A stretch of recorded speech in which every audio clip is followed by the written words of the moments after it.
오늘 본문의 말씀은 질문으로 시작합니다. 오늘 보면 1절에 한번 보세요. 어떤 질문을 먼저 합니까? 우리가 전한 것을 누가 믿었느냐? 안 믿었다는 거예요. 전한 것이 도무지 믿을 수 없는 그런 내용을 전했는데 누가 믿겠느냐라는 거예요. 우리가 전한 것을 누가 믿었느냐?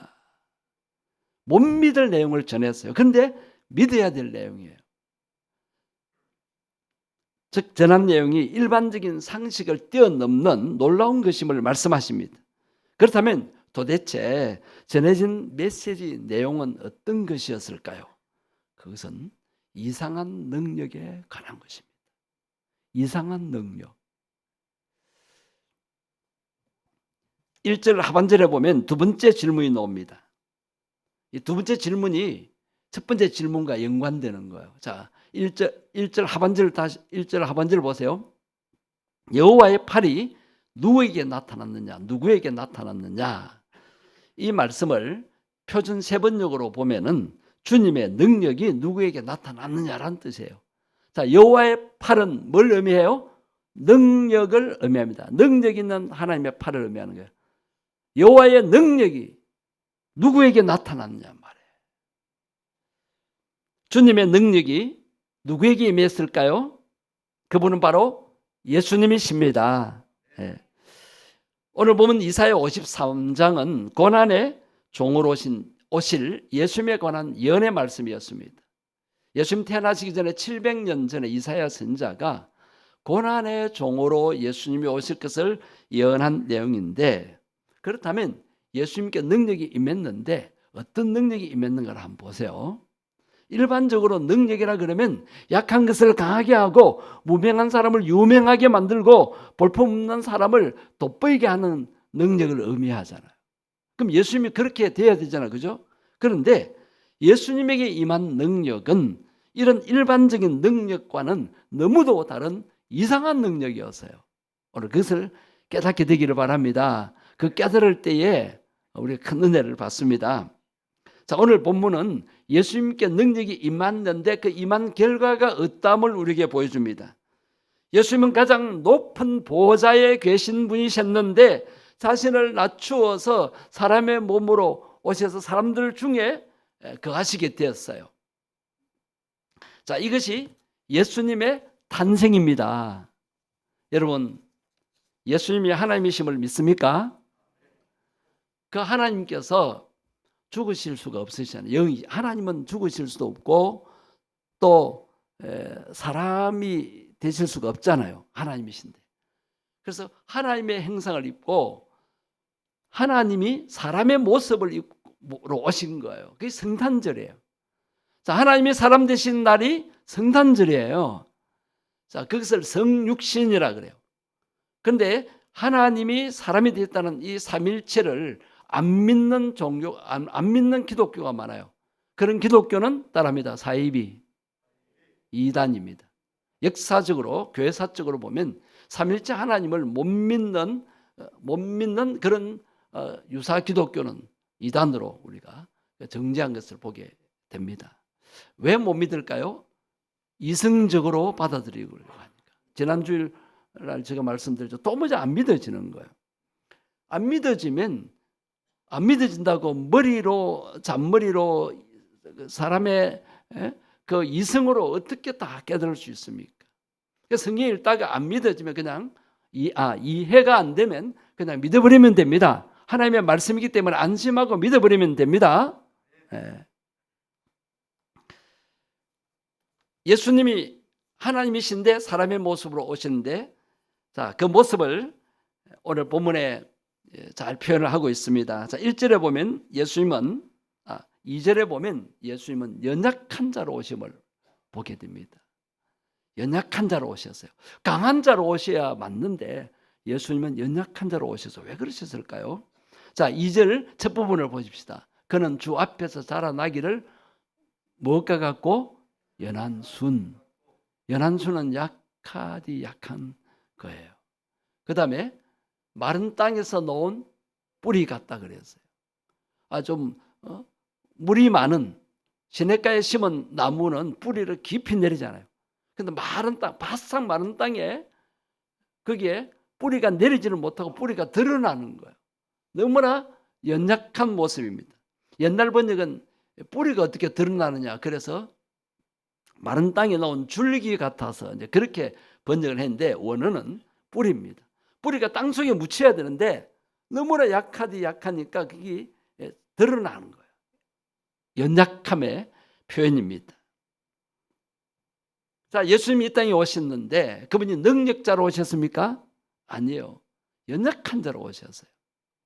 물론 예수님이 기적도 행하셨지만 그는 예수님이 행하신 것이 아니라 그렇게 말씀하셨고, 하나님의 능력이 자기에게 임했다라고 표현합니다.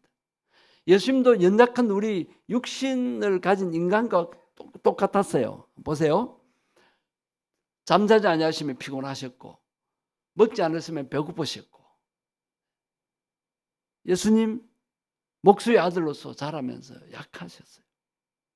물론 아버지 일을 도와줄 정도로 청년 때는 뭐 근육도 있었겠죠. 그러나 인간이기 때문에 약하셨다는 거예요. 그분도 십자가 앞에서 고민하셨어요.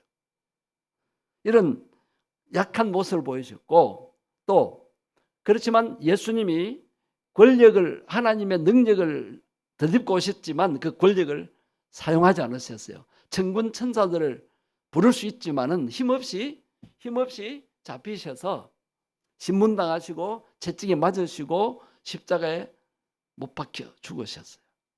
그분이 만약 하나님으로 역사하셨다면 안 죽어도 되죠. 자기를 미워하고 자기를 배척하고 받아들이지 않는 유대인들, 대제사장 무리들, 로마 군병들 다 처치할 수 있었죠. 그렇게 하지 않으셨어요. 예수님은 도살적에 끌려가는 어린 양처럼 십자가를 지셨어요. 왕으로 오셨지만 그분은 군림하는 왕이 아니라 섬기는 왕이셨습니다. 두 번째, 예수님은 인기 없는 자가 되셨습니다. 2절 하반절을 한번 보십시오. 그는 주 앞에서 2절 하반절을 보면 그에게는 고운 모양도 없고 풍채도 없었다고 했습니다. 그리고 사람 보기에 흠모할 만한 아름다운 것이 없었어요. 즉 볼품이 없었습니다. 뭘 의미합니까? 사람들이 싫어했어요. 사람들이 예수님을 싫어하고 예수님을 존경하지는 않았습니다. 진짜 왕이면, 그래서 예수님에 대해서 오해했어요. 진짜 예수님이 하나님의 아들이라면 우리를 로마의 압제에서 해방시켜주는 정치적인 왕이 되셔야 한다. 그 기적을 베푸는 능력으로 우리를 그냥 배불리 먹이시고 로마를 이기고 로마를 정복하고 잘 사는 나라로 만들어 주셔야 되는데 예수님은 그렇게 하지 않으셨어요. 왜 그러셨을까요? 구원자로 오셨기 때문에. 정치적인 구원이 아니라 죄에서 우리를 구원하시는 거고, 하나님과 원수된 우리를 하나님과의 관계를 회복시켜 주시기 위해서 오신 거예요. 영적으로 우리를 살리기 위해서 오신 거예요. 아직도 교회 다니는 분들이 예수님을 제대로 믿지 않고 종교생활을 하려고 하는데, 그게 뭐냐면 옛날에 믿던 불교 믿듯이 또 우상숭배하고 귀신 섬기듯이 그냥 복만 바라고 육적인 축복, 물질적인 축복, 건강의 복만 바라도록, 그렇게 만약에 기복신앙에 빠지면은 복 받고는 하나님을 떠납니다. 잘 되고 나서는 예수 안 믿습니다. 오늘날 많은 사람들이 그렇잖아요. 예수님이 왜 인기 없는 자로 오셨을까요? 우리를 구원하실 구원자이시기 때문입니다. 마지막으로 예수님은 멸시받는 자가 되셨어요. 3절 말씀 한번 보세요. 사람들에게 멸시와 간고를 겪었다 그랬어요. 그는 멸시를 받아 사람들에게 버림받으셨고 간고를 많이 겪었다고 그랬어요. 사람들에게 환영받지 못하고 버림받으셨어요. 사람들은 그를 귀히 여기지 않았습니다. 그래서 마침내 십자가에 못 박혀 죽으셨습니다. 자, 사람들은 인정하지 않았어요. 사람들은 예수님을 미워하고 배척했어요. 그러나 하나님께서 인정하시고 하나님께서 영광을 얻게 해 주시는 것을 우리가 알고 있습니다. 이것이 예수님의 능력이 임한 결과라고 할 때 이상한 능력이죠. 능력을 받으면 달라야 되는데 예수님께 임한 능력은 낮아져서 고난받는 능력이었던 것입니다. 여러분, 고난받는 것도 능력입니다. 내 힘으로 고난을 못 이겨요. 이게 능력이라면, 그래서 이 능력을 받은 후에 예수님처럼 된다면 누가 예수 믿겠어요? 이처럼 예수님께 임한 능력은 참으로 이상한 능력입니다. 여러분, 이것이 여러분들에게 이해가 되어야 되고 믿어져야 됩니다. 오늘 우리는 어떤 능력을 추구하고 있습니까? 하나님 가만히 계시고 그 능력의 칼만 내게 주셔서 내가 휘두르게 하소서, 그렇게 오해하는 그런 교인들이 많습니다. 하나님의 능력을 우리가 받아 휘두르는 것이 아니고 하나님의 능력은 나를 통해서 나타나는 것입니다. 어떤 목사님께서 다른 분들 만나는 가운데 이런 말을 들었어요. 목사님 요즘 얼굴이 참 좋으십니다. 그 말을 들을 때 마음이 아팠다고 합니다. 예수님은 고운 모양도 없으시고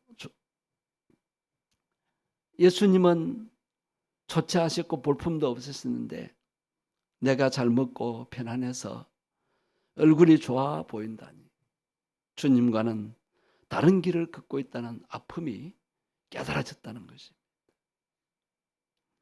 그후부터 주님처럼 고운 모양이 없는 목사, 주님의 뒤를 따르는 수고와 헌신으로 거룩한 피로가 쌓이는 목사가 되기로 결심했다고 합니다. 최소한으로 입고 최소한으로 먹고 최대한으로 사랑하고 최대한으로 헌신하기로 했다고 합니다. 한국 전쟁 당시에 어떤 목사님께서 공산당에게 체포가 되었습니다.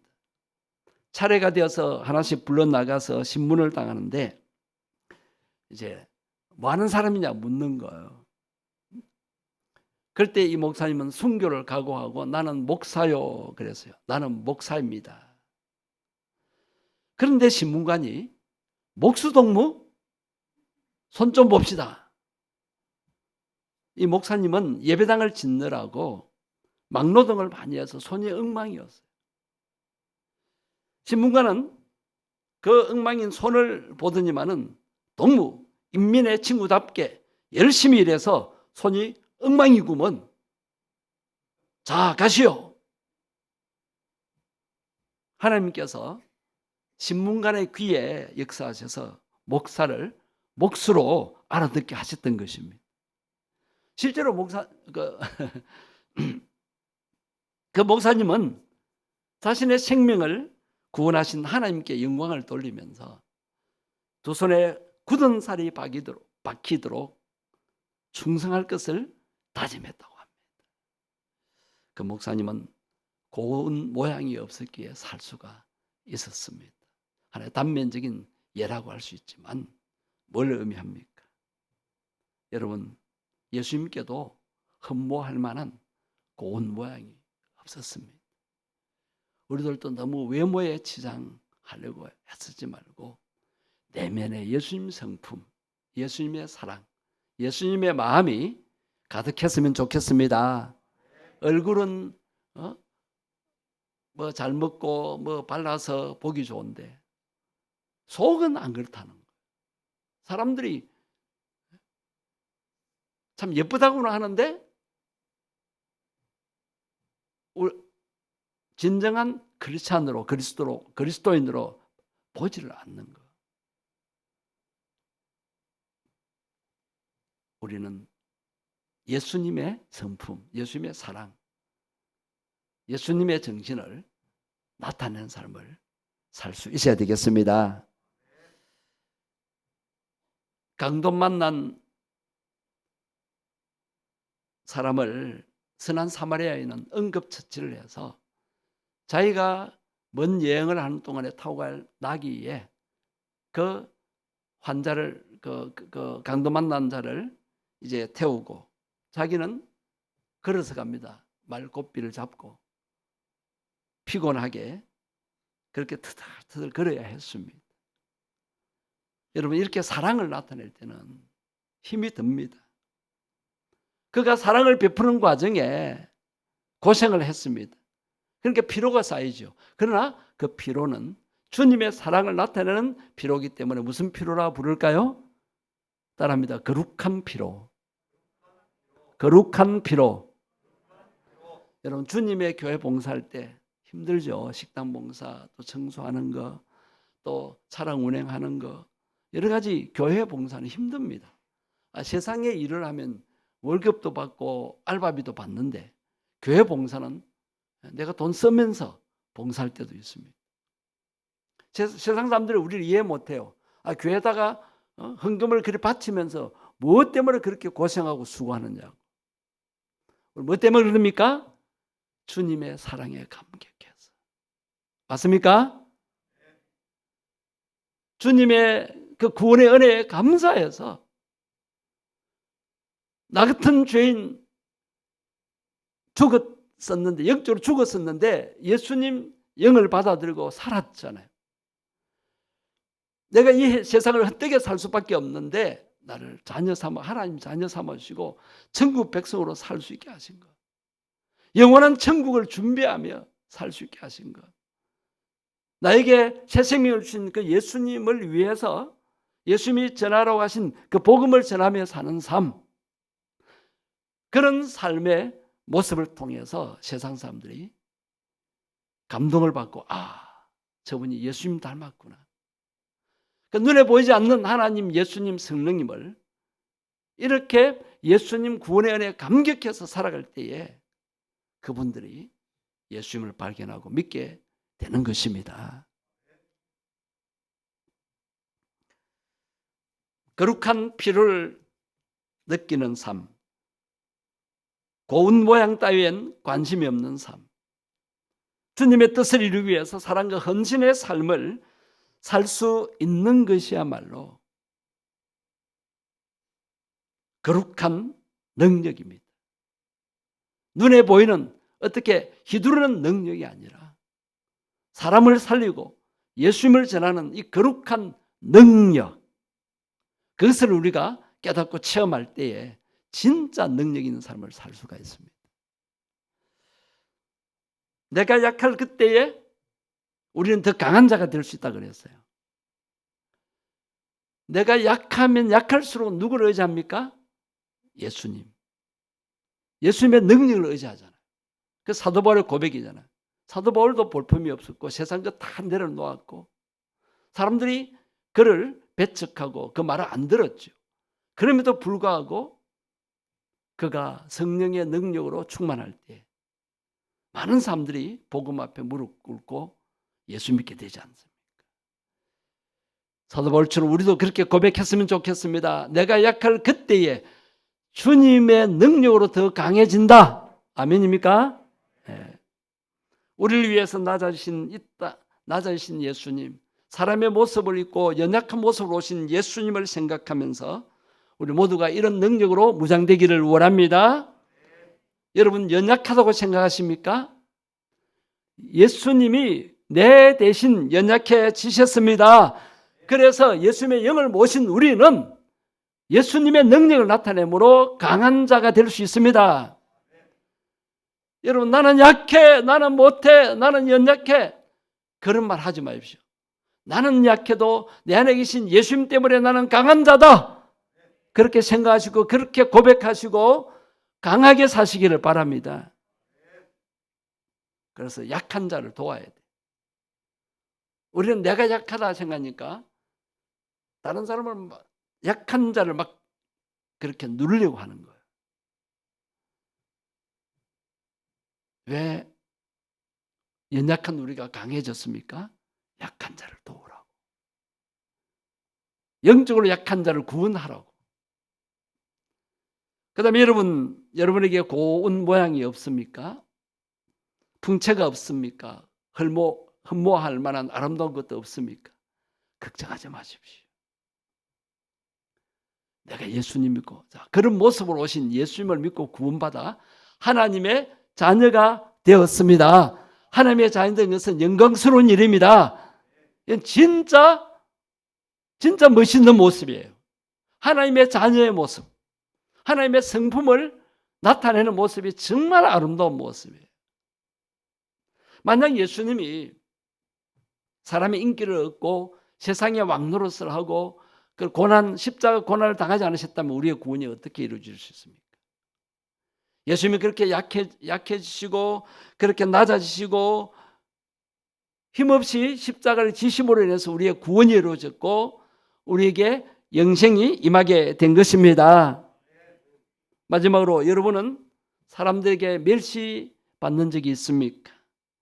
혹시 또 버림을 받은 적도 있습니까? 사람들이 여러분들을 귀하게 여기지 않습니까? 그래서 그것이 불만입니까? 여러분을 알아주지 않고 인정해주지 않고 오히려 여러분을 멸시하고 여러분을 비난하고 여러분을 아무것도 아니라고 짓밟을 때 말로 여러분의 길을 죽이고 여러분을 무시하고 그런 말을 들을 때 어떻게 해야 합니까? 예수님이 그렇게 하셨어요. 예수님이 내 마음에 안 계시더라도 성령으로 역사를 안 하시면 방금 제가 표현한 그런 일들을 당할 때 그냥 못 견딥니다.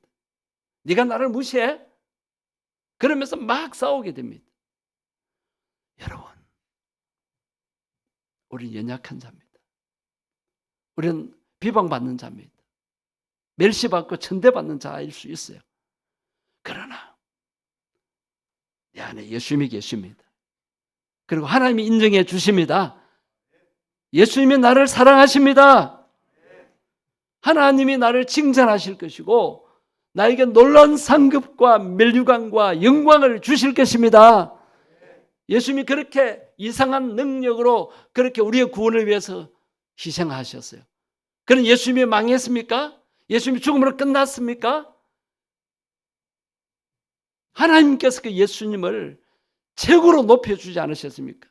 다시 살리시고 부활하게 하시고 지금 하나님 보좌 우편에서 계시지만은 장차 이 세상을 심판할 왕으로 오시지 않습니까? 그 예수님을 믿는 우리 그 모습을 자랑하는 삶이 아니라 내 안에 계신 예수님을 자랑하는 삶을 살았으면 좋겠습니다.